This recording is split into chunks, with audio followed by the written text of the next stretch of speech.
everyone. In this part of the lectures we are going to talk about structured data. At the beginning, let's see what is abstract data type. And an abstract data type is a data type that specifies value that can be stored, operation that can be done on the values. For example, an integer abstract data type is something which can hold only the integer values, and only specific instructions or specific operations can be done with those values. And for example, a string data type is a string which can hold string characters, and some special operations can be done on the string values. So you can't add two strings together or multiply two strings together. So those operations can be done only to the integer values, while some specific operations can be done only on the string data types. So as a user, you don't need to know the implementation of the data type. You don't need to know what are they, how they are going to be implemented. But as a programmer, you need to implement the abstraction data types, such as, for example, when in your program you are initializing a counter and you are using this counter again and again, you need to know this counter must be in integer data type. You can't say it is going to be, oh, I am going to implement this one as a string or a character. No, the counters must be integer. They must have they must store only integer values, or specific operations can be done with the counters, like incrementation and decrementation and those kind of things. And combining data into structures.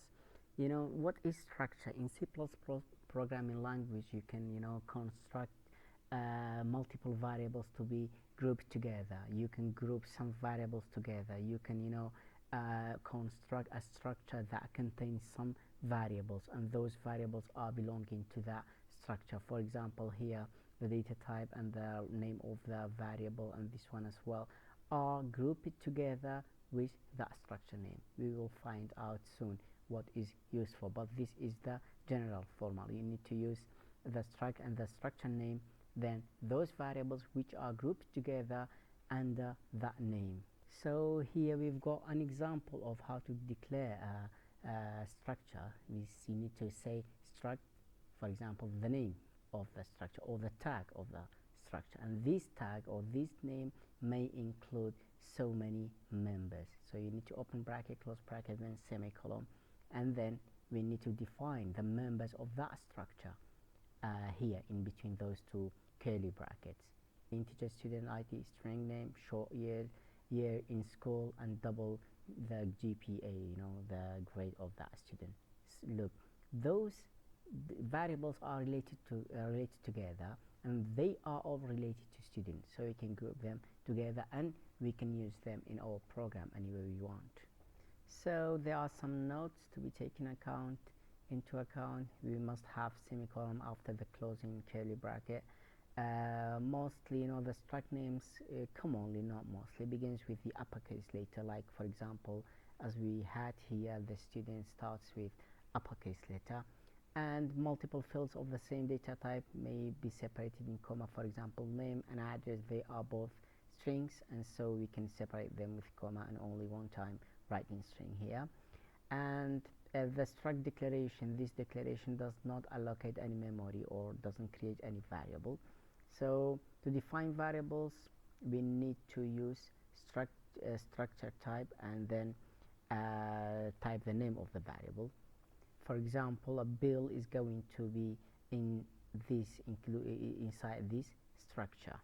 So as we said before, the declaration does not allocate any memory or doesn't create any variable. So to define a variable, use structure tag as a type name. So we have got this bill, which is going to be a new variable, and the type of it is student, which we already declared here. So whenever we have a variable with this structure name, we need to have those four variables. Okay, so student ID, name, year in school, GPA. Then those variables are belonging to that structure type or that variable. Okay, those data are going to belong to that variable. So this is going to be integer, string, and short, and I think it was double or stuff like that. as we defined it before. Okay, you understand? We need to define the structure first. It's going to be student. So in this student is going to be a type or a data type.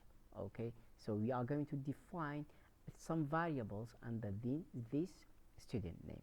So those variables which are belonging to that variable which we define with this tag are going to be int student id string name short or year in school double GPA, as we have here student bill. So the bill will include those four different variables.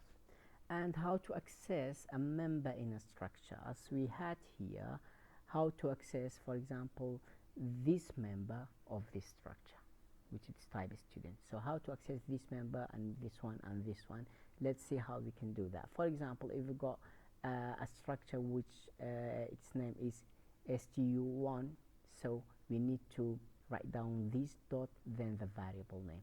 Okay, so we are entering that the data to that variable, and you can use getLine and you can directly initialize the variable. So you need to write down the structure variable dot the variable, or the structure type dot the variable. Okay, and this is another example. I think this one is going to be much clearer. We've got the size of 25 and just define a variable. We may use an array. Yes, we've used array. So this is going to be the structure. Okay, and this is going to be the tag name. Under this tag name we have those member: employee number, name, hours, pay rate, and gross pay. So we've got this structure with this tag, and those variables are belonging to that what is called that tag. So under the main function we are going to define some structure. For example, payroll, which we have got here, payroll, we need to define a variable. So employee. Okay, we are saying employee. So in order to access any variable, we need to say employee dot imp number dot name or whatever. For example, get the employee's number, see out into the employee's number, see in employee dot imp number. Okay, so you can get in through the get line employee dot name, and we need to indicate the size, employee dot hour, see in employee dot pay rate, and then employee dot gross pay equals to employee dot hour multiply to employee by employee dot pay rate. So that means in order to access any member of any structure, we need to write down the tag name dot the variable name. And here we are going to display each member. So this is what's going to be the output of your program. So we can't directly print out the structure variable. We need to display each field separately, like this one. See out bill dot student id, bill dot name, bit dot year in school, bill dot GPA. And we can't compare a structure variable directly, like if bill equals to William. No, we can't do that. We need to specify the member. We need to compare the members, not the direct structure. So what is the definition of or initializing a structure? So the structure variable can be initialized when defined. For example, we are defining this structure and we directly can initialize the value of the members. Okay, we can also initialize each of them one by one, s.name, s.gpa, and even we may initialize only some members, but we can't skip over members. This one, and we want to skip this one, then the other one. So this one is going to be illegal. So we can't initialize the structure declaration since this does not allocate the memory. We can't initialize the structure directly because we need to define the members, then initialize the values to the members. And we got employee pay, and we've got those members. So employee pay dot employee 1, we are initializing the values. This one belongs to the name, this one belongs to the number, imp number, and this one is going to belong to the this one belongs to the pay rate, and this one belongs to the pay rate of the employee too as well. Okay, and easily we can use array of structures or define array, or you define structures as array, or we've got some array we want to give them a structure like this one. For example, as we say, num students equals to 20, and students still list number of students. That means this structure type is having 20, the 20, 20 variables or 20 structures, and each of them has some members which we already defined in the student, which it was id, name, and the number of years, and GPA and stuff like that. So this one, we can access any structure member by using the name of the structure and then the index we need. So this is going to be the student number 6, sorry, 6, yeah, because we've started from 0, and then the ID of the student number 6. Look, what do we have in this example? Structure, the pay info is going to be the tag. We are having hours and the pay rate, and then we are defining this array of structures, which it is size is 3, and then int index. So we are taking a loop from the 0 up to the maximum size of the array, which is going to be 3, from 0 to less than 3, which is iterating 3 times.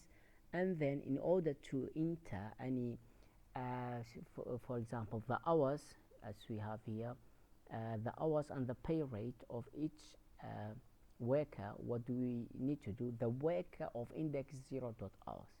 Then we are printing, we are not saying the employee number 0, we are saying employee number 1 is then we are printing we are entering the pay rate. We enter the hours and the pay rate of the first worker, and then the loop iterates for the second one, for the third one as well, and even for the displaying them and calculating the gross product of all of them, we can easily open the loop again and multiplying the hours by the pay rate, so we are printing the gross again. So this is how you can access each member of a array of structures.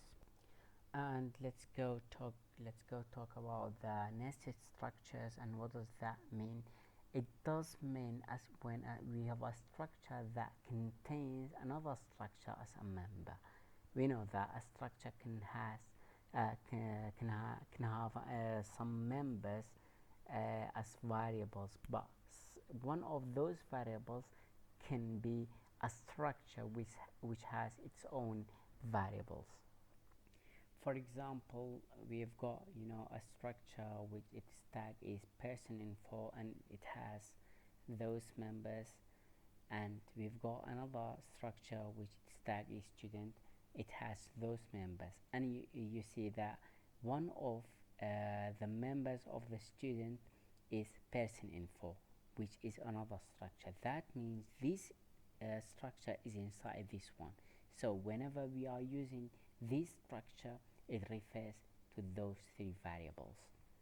So whenever we want to access a multiple structure or a structure inside another structure, we need to use the dot operator multiple times. So we can say student dot pdata dot name, student dot pdata dot city. That means this variable is a member of this structure, while this structure is a member of this structure.